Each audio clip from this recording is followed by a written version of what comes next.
So as I was saying, we are in a series on discipleship. At ang passage po natin for today can be found in 1 Corinthians 4, chapter 4, verse 14 to 21. So if you have your Bibles, pwede po natin buksan. Sa 1 Corinthians 4, 14 to 21. But before I read this to you, magkaroon po muna tayo ng short recap of what we talked about nung nakaraang linggo.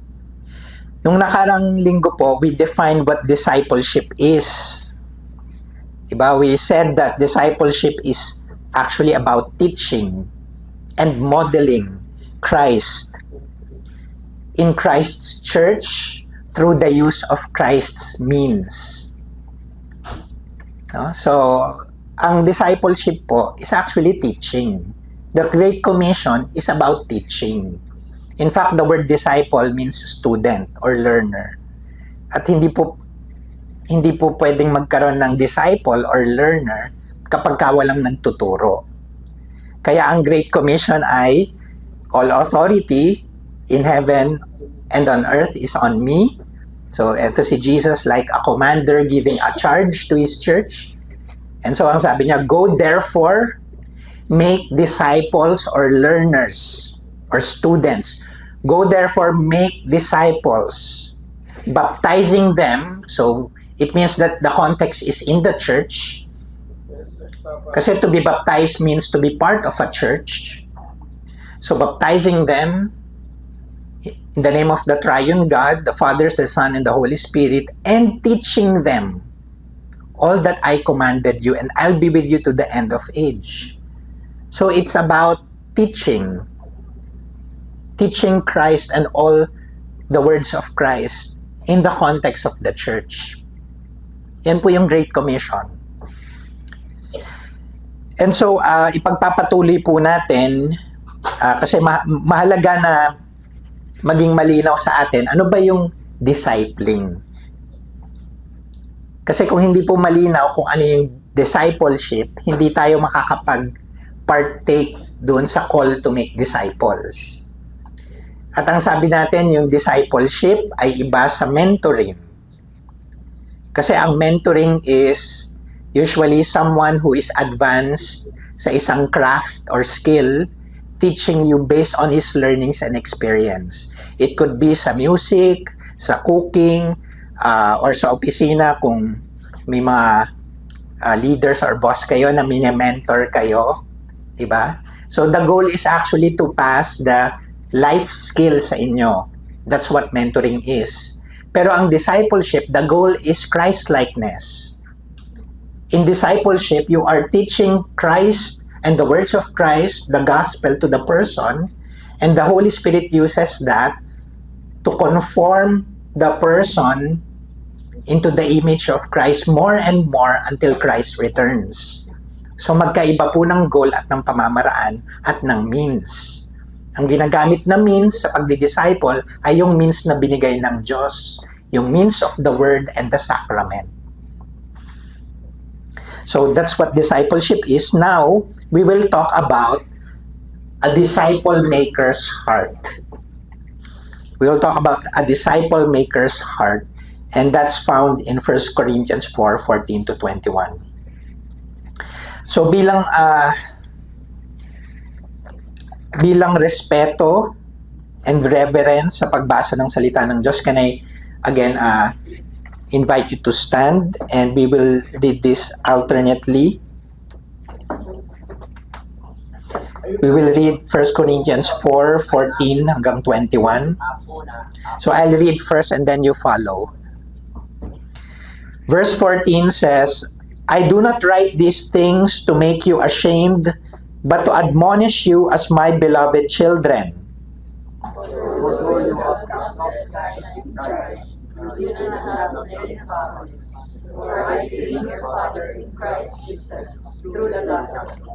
I urge you then, be imitators of me. That is why I sent you, Timothy, my beloved and faithful child in the Lord, to remind you of my grace in Christ. as I teach them everywhere in every church. Some are arrogant, as though I were not coming to you. But I will come to you soon, if the Lord wills, and I will find out not the cause of this arrogant people, but their power. For the kingdom of God does not consist in talk, but in power. Together, what do you wish? Shall I come to you with a rod, or with a love in a spirit of gentleness? This is the word of the Lord. Praise be to God. So I'll be seated. Tayo po'y maupo.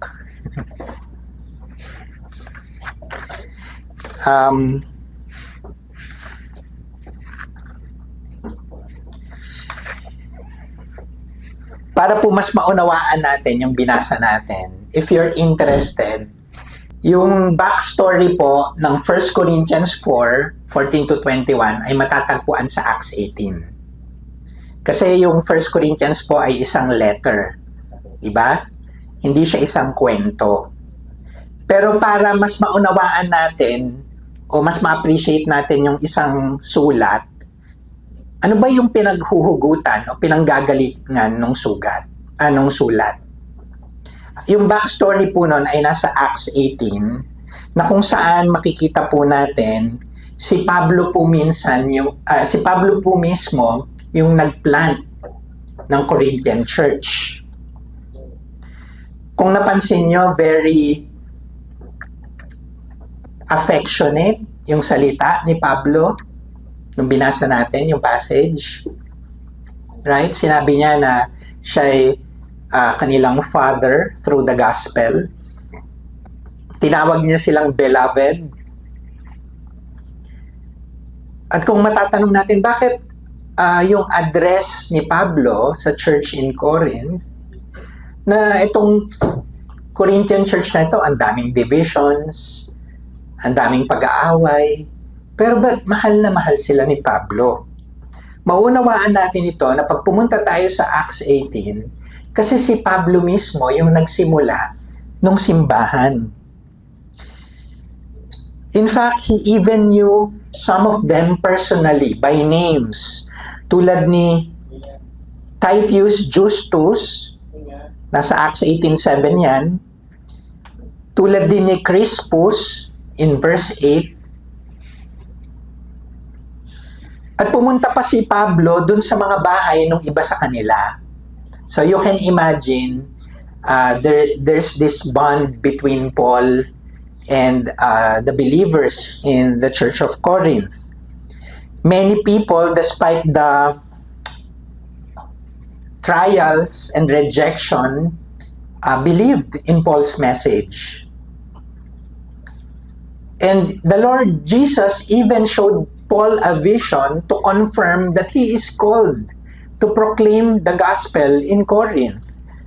Makikita natin yan sa Acts 18, verse 9 to 10. Na kung saan, pag tinignan nyo sa scriptures nyo, nagbigay ng vision si Lord kay Paul, encouraging him and confirming na huwag siya matakot. Ang sabi doon, because I have many people in this city. At gaano katagal nagstay si Pablo doon sa Corinth, according to Acts 18? 1 year and 6 months. O, nandito pala. Okay? So, 1.5 taon. So, merong enough time si Paul to get to know the people, to teach them, to visit their houses, right? To get to know them para malaman kung ano yung mga life issues and concerns nila. And so, he developed this intimate relationship with them.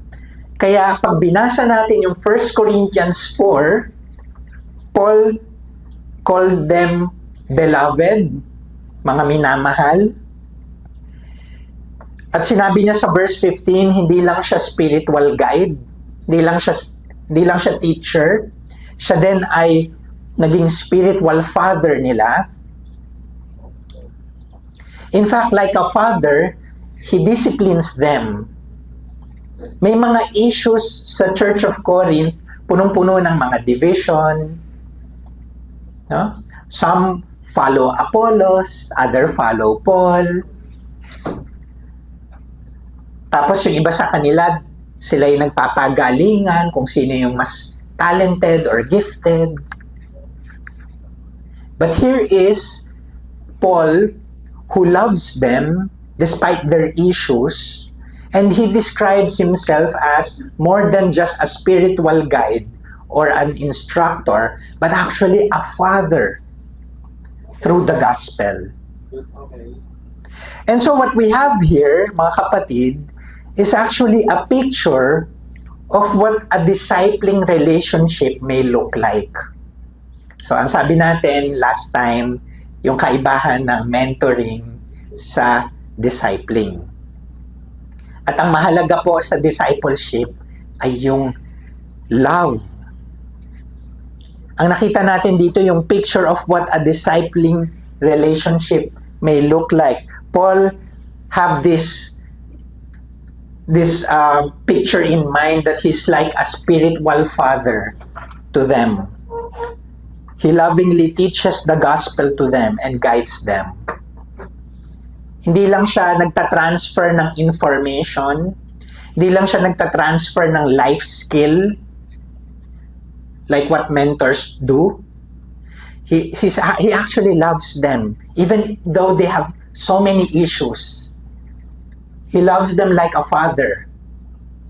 Ngayon, hindi naman sinasabi na ang disciple maker ay pwede na niyang palitan yung mga magulang.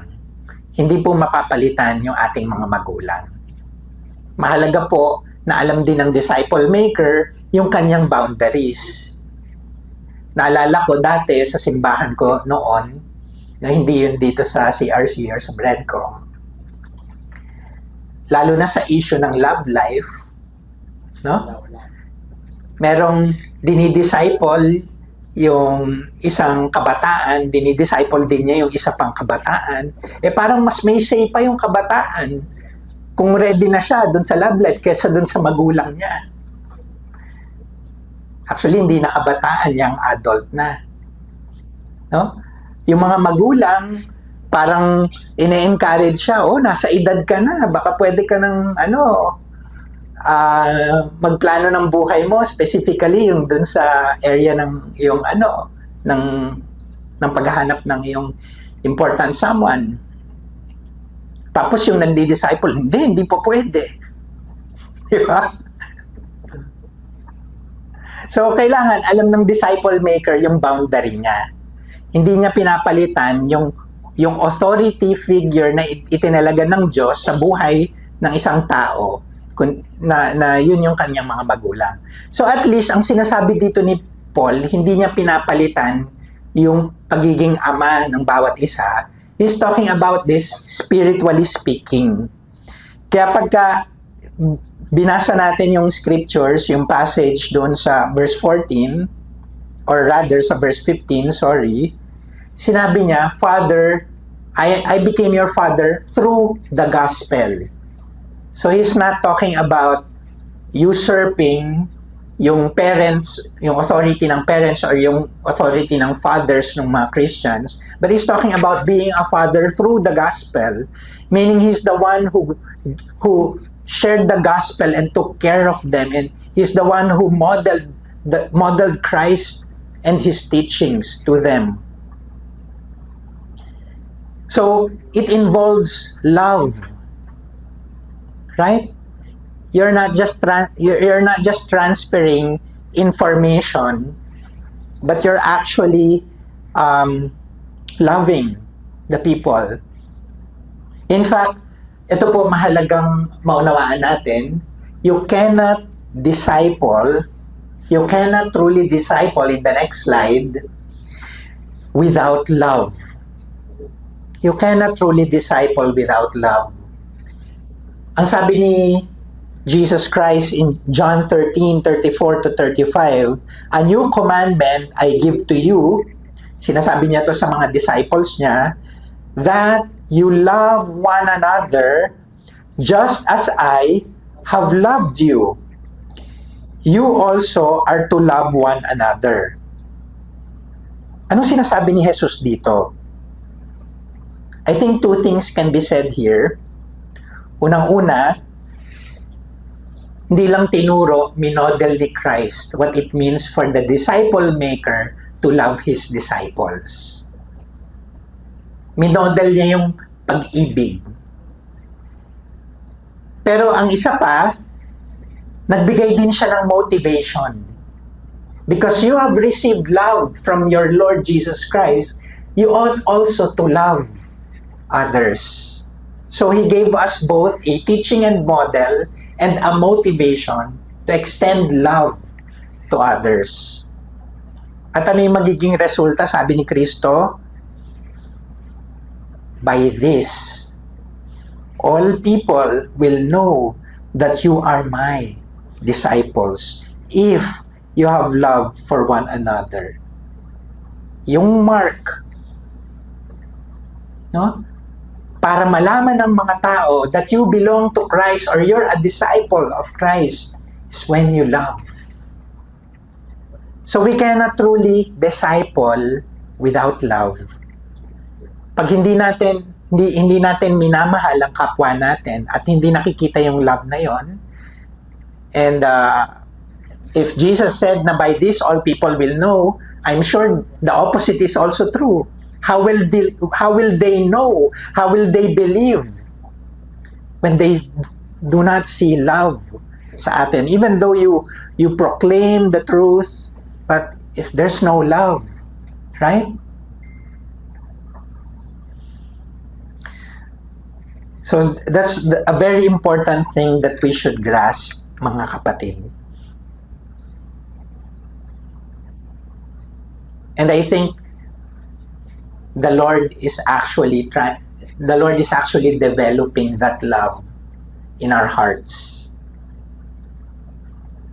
In fact, meron tayong perfect opportunity right now to extend love. Right? If we say that we love others but we don't do anything, how can they see that love? How can we extend love? Kasi ang love, hindi lang siya emotion. Right? So, para sa mga spouses, pagka sinabi sa'yo ng partner mo, I love you, siyempre, kikiligin ka. Gusto mo yun. Diba? Hindi naman ito.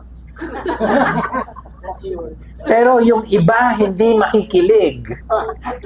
Okay? Kapag hindi nila nararamdaman. Kapag sinasabi lang, pero hindi naman nararamdaman. Kasi dapat yon dine-demonstrate, minomodel din. Hindi lang sinasabi. Di ba? So, kung ganun po yung relationship between husband and wife, I think between friends, between brothers and sisters in the faith, between other people, ganun din po. Hindi lang yun sinasabi. Dapat yun din ay pinapakita, sinasabuhay. So we have the perfect opportunity to pray for them. To pray for those who are suffering, especially because of the typhoon and the flood. Right? Ibig sabihin yung love ina-express in tangible ways. Otherwise, when we say we love them but don't do anything, right? Actually, that's it's not that we hate them, ganun ang kino-communicate natin, hindi dahil ayaw natin sila, it's just that we're indifferent. Sabihin, wala tayong pakialam. As long as I'm safe, as long as I'm okay, I'm doing well, I'm okay. I'm good. Right? And I believe that moments like this, na pagka may mga dumadaan na pagsubok, is a perfect opportunity for us to express love and could be God's ways to sanctify our hearts so that we will become more and more like Christ in the way we love others. We can also give if we have the means, aside from praying. And so, in what ways can we express our love for each other? If you're going to partake of the call to make disciples, it also means that you're going to extend love to others, not just teach, not just know doctrines, not just know what the scripture is saying, and so alam mo na yung sasabihin mo. That's just one of the tasks, but we are to love them. And so a disciple maker's heart can be described like this in the next slide. Ang una po, loving. Yan po yung context of learning in a discipling relationship. So, tulad ng father and his children, tinuturuan ng father yung kanyang children in the context of love. Yung kaibahan ng pagtuturo ng ama dun sa pagtuturo, let's say, ng teacher niya sa school, who also may love the children, pero not in the same way that the father will have that affection towards his own children. Di po ba? Yung context where people are discipled is love in the house. So, if our church is the household of God, right? Love should be part of the culture that we should be cultivating sa simbahan natin. Yung pagtutulungan, even as simple as smiling, listening, being a safe place, yung warmth ng community, right? Yung love should be yung love as a culture, it doesn't just happen, mga kapatid. It doesn't just happen in the same way na in a regular relationship. Your relationships, hindi lang basta nangyayari yon without being intentional, without trying. It should be developed, should be exercised. So in the same way, if sa church, this is God's household, love should be a culture that we should be developing. Ganon din po sa tahanan ng Christian household. Yung mga parents should also develop that culture of love so that the kids will learn. Rather than yung culture of what? Fear. Fear of committing a mistake. Fear of being judged. Of course, it's very important that we have rules sa ating household. But if we are so strict na yung rules natin, tayo mismo hindi natin masunod. So, yan po yung, kumbaga, where the other things, yung items 2 to 5 will flow out from. Yung love. Yan yung context for learning. Second is teaching. Alam niyo kung ano yung ginamit na salita for teaching doon sa text natin? If you look at verse 14, ano yung ginamit po na salita dyan? Admonish. Right? Ano ba yung admonish?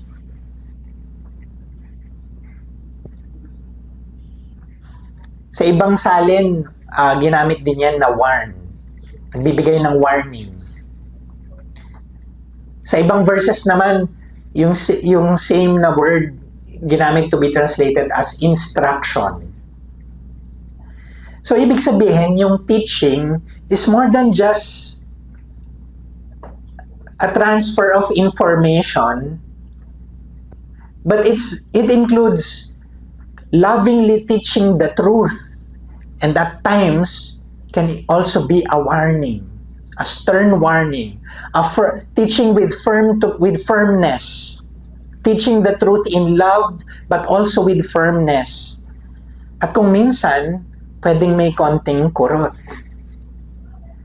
Pero ginagawa yon not as a weapon, not to judge others, but actually because you love them. And you love them enough to tell them the truth and to warn them, or else baka sila'y mapahamak or masaktan.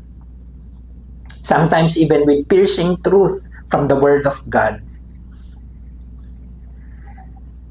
That is why when we proclaim the truth in God's Word, hindi natin dapat wino-water down to make it more palatable or mas maganda sa pakikinig, sa tenga. No? But we should communicate it with love.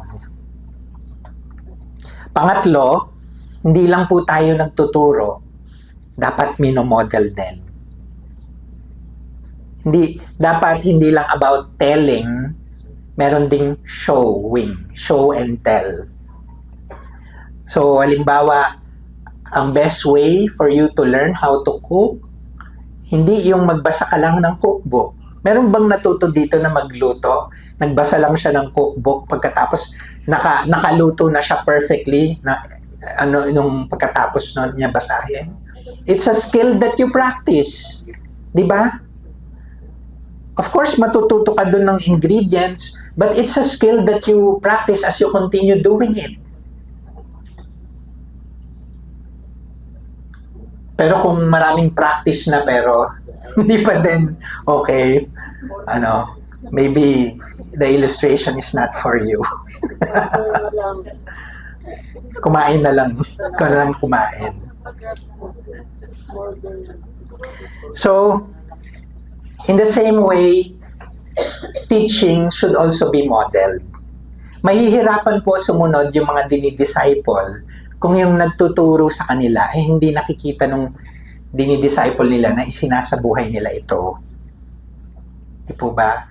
They should see what it looks like to love, what it looks like to forgive, what it looks like to be disciplined in life, what it looks like to pray, what it looks like to do their quiet times, and so on and so forth.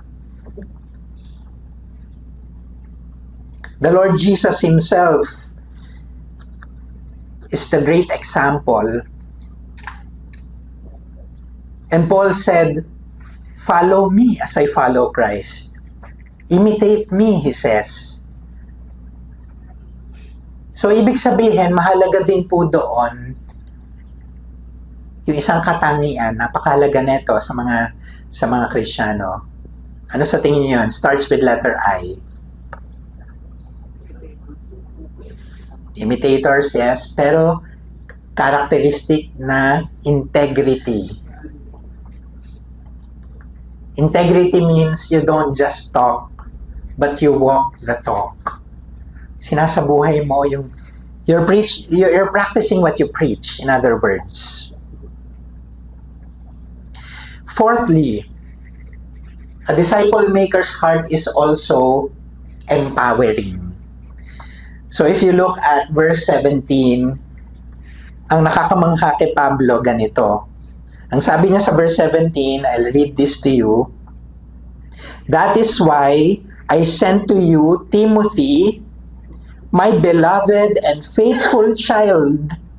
So he's also a spiritual father to Timothy, who, by the way, scholars say na he most probably he has an absentee father. Now, and Paul did not replace the father, but he stood as his spiritual father. Sabi niya, "I'm sending to you my beloved and faithful child Timothy." No? Faithful child in the Lord. To what? For what purpose? To remind you of my ways in Christ. Ibig sabihin, he equipped Timothy so much so that even in Paul's absence, kapag pinadala niya si Timothy, Timothy is able to teach them and show them his ways in Christ.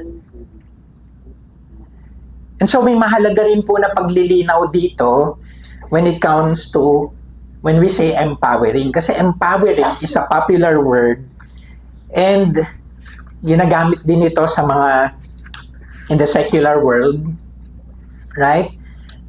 To mean delegating. Okay? It's more than that probably, but it means you delegate some authority or some task to the person in the secular world. No? Pero I would say na hindi lang siya delegating in the sense na, okay, I've done this, ngayon gawin mo na on your own. It's not like that. Mahalaga yung equipping. It is through equipping that you empower. In fact, while I was preparing this, iniisip ko nga na palitan to ng equipping rather than empowering kasi baka ma-misunderstand na it simply means delegating. But it's not. It's equipping. You truly empower a person not by giving the person a task, but actually by teaching and equipping him to do the task. Ayan, meron ng warning, admonishing from Globe. Okay?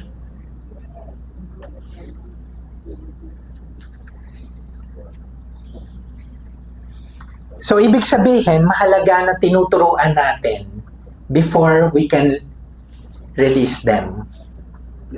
Hindi po ito yung, okay, merong task, 5 tasks, i-delegate ko ito kay ganito, and then you've empowered them. We need to equip people first. They go through a training and equipping. That's why we have classes like Bless.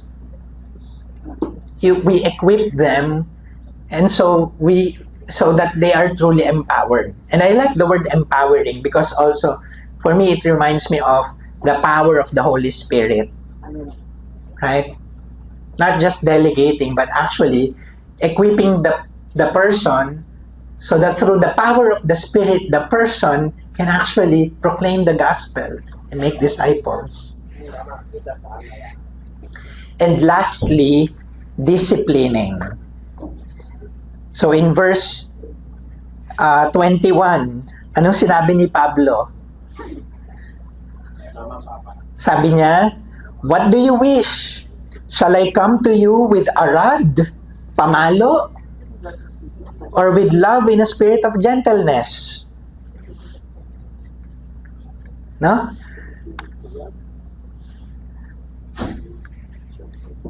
And ginagawa ito hindi through a spirit of Paul trying to attack his enemies or those who are hard-headed sa church.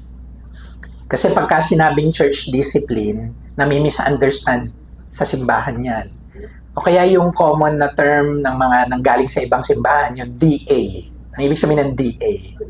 Yung disciplinary action. Naka-DA yan eh. Ganon, no? May mga ganon na tayo, DA. Parang sa trabaho lang, no?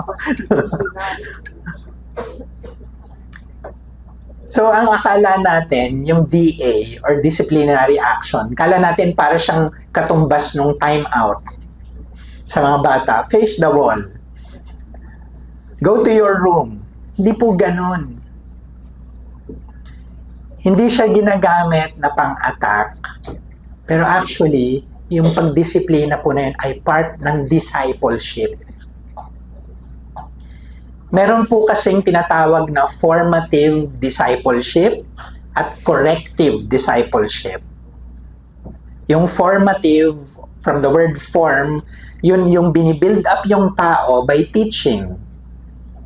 Yung corrective, yun yung kailangan maituwid by teaching. Both of that are needed para po sa ikabubuti at sa discipleship ng tao. And so kapag may dinidisiplina, ginagawa yon out of love. Kaya si Paul, kaya mahalaga talaga na yung love ay nasa unahan. No? Kasi everything from items 2 hanggang 5 is to be done out of love. Again, yung picture dito ni Paul, siya ay spiritual father who is loving them, and part of that is actually disciplining them out of love. At kapag winidhold yung discipline na yun, he's not being loving. We need to understand that. Hindi dahil may dinidisiplina, the church is not loving to the person. In fact, it's the opposite.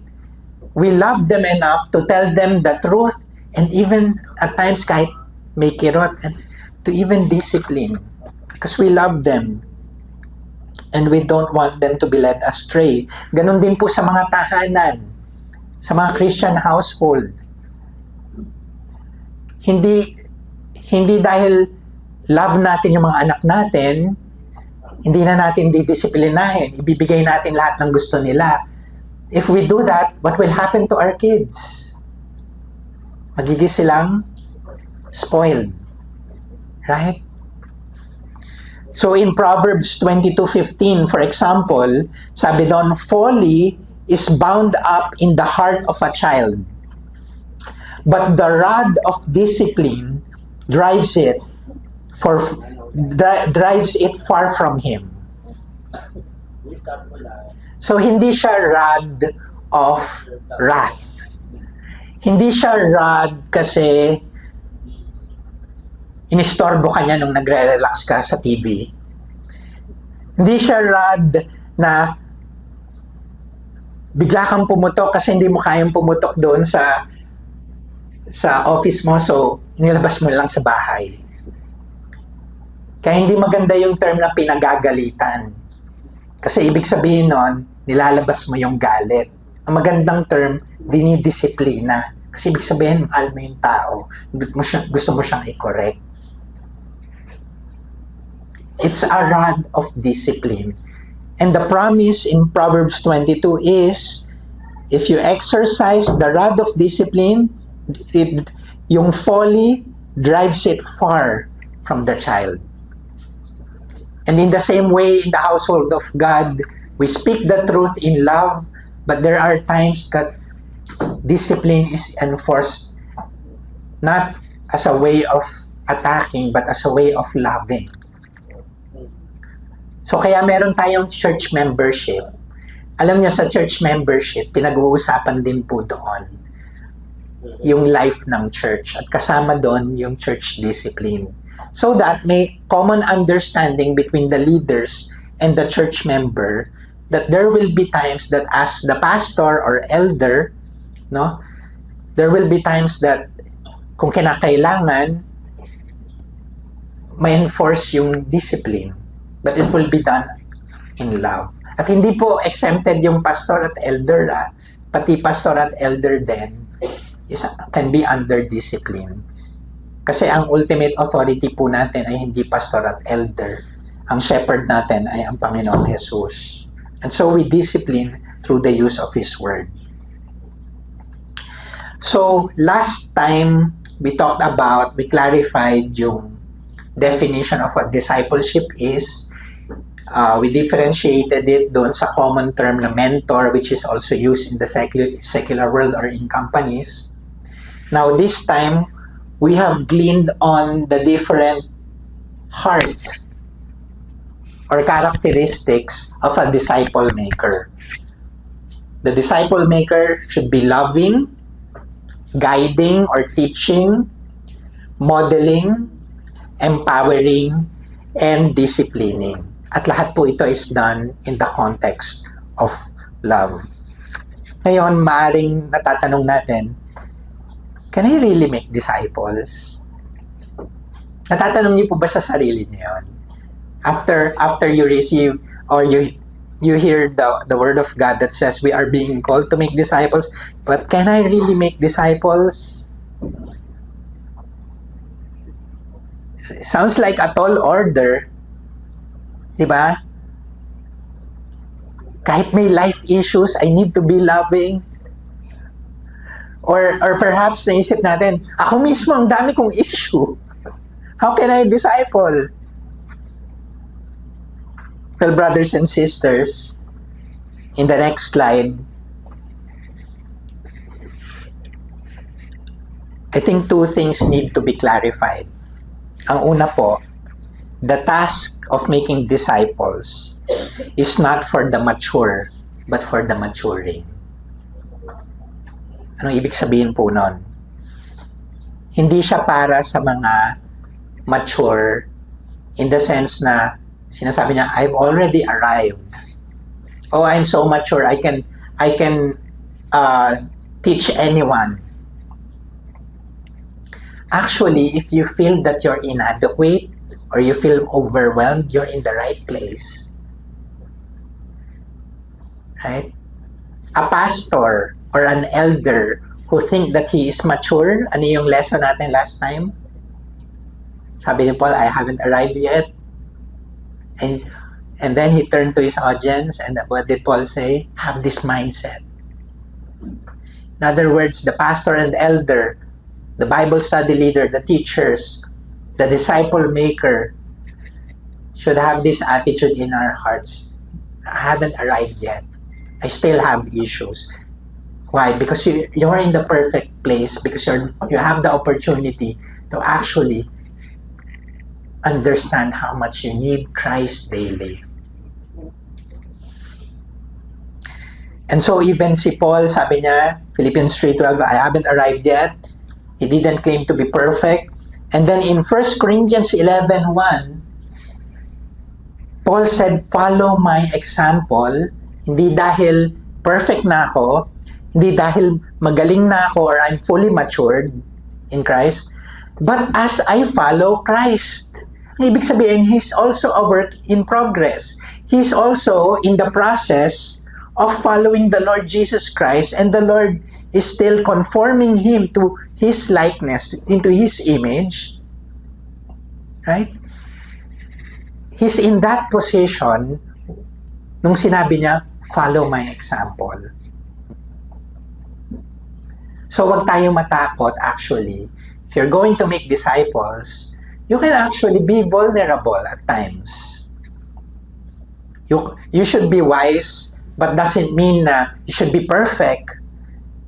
Kasi pag yun din yung pinapakita natin sa dinidisciple natin, what will the disciple think? Oh, ang dami kong issues, yung si Pastor Aldrin or yung si Elder, walang issues in life. Pero ang hindi nila alam, ang dami rin nating issues. Right? So we should be vulnerable as well. We can be vulnerable as well. We don't put ourselves doon sa position na we have arrived or there's nothing to learn. In fact, it's more effective kung naunawaan ng disciple natin that we are doing this all by grace and in humility at kailangan natin si Christ. So that he will also understand how much he needs Christ, how much he should run to Christ daily. Right? So it doesn't mean na perfect tayo. So if you're thinking, can I really make disciples? Well, the task is not for the perfect and mature, but for the maturing. If you have Christ in your heart, if you follow Christ daily as Paul follows Christ, then yes, you can make disciples. Because you don't find your sufficiency in yourself. You find your sufficiency in Christ as you follow Him. Secondly, discipleship flows out from our union with Christ. If you are professing Christian, yung buhay mo at yung buhay ni Kristo is so joined together. You have this union with Christ. You have the life of God in you. Right? That's why in the Heidelberg Catechism, question and answer 1, what do we say? Our only comfort in life and in death is that I belong to Christ. We belong to Him. So Paul has this, in fact, yung pinaka-common description sa Christians in the scripture, hindi po yung salitang Christian. No? Ang pinaka-common na description sa church, alam nyo, in Christ. We are said to be people who are in Christ. And so the life of Christ and your life is so united together, and the Spirit is conforming you to the image of Christ gradually and progressively. So if Christ is the vine and you are the branches, you're connected to the vine, the life of the vine flows through you, and because of that, you'll bear fruit. But when you're disconnected to the vine, you will not bear fruit. Apart from me, you can do nothing, Jesus says. And so, in the same way, when we disciple people, we don't find our sufficiency in ourselves, but in Christ, because we have this union with Christ. At yung common na ginagamit nating salita dito, we have a personal relationship with Christ. Pero it's actually more than that. It's so intimate that you are actually entering the life of Christ. That's how this union works.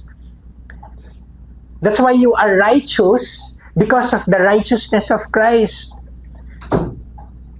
You also have the Spirit of Christ in you, dwelling in you. That's why you are able to bear fruit and you're being conformed to the likeness of Christ. And so yung discipleship po na ito, it flows out from that union with Christ. So what does that mean, mga kapatid? If you are a professing Christian, yes, you can disciple because you have your life is united with the life of Christ. You can make disciple because Christ is in you through the operation of the Holy Spirit. Pero, this union should be nurtured. No? Paano nila-nurture yung union na ito so that we can be aware of it more and more.